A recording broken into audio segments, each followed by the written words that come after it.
Reels are pre-tensioned from the factory, but your specific application might require more or less spring tension. To adjust the spring tension on your dual pedestal hose reel, start with slightly pulling out hose and latching the spool into place. Remove the bumper stop. When removing the bumper stop, loosen the hardware only enough to slide it off of the end of the hose.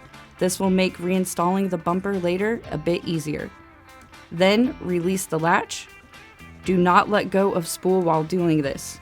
Without it being latched, there is nothing to stop the spool from fully retracting. Turn the spool until the hose is through the guide arm. Then take the hose and tuck it under the guide arm and turn the spool 1 revolution and relatch. After that, replace the bumper stop, test tension, and repeat if needed.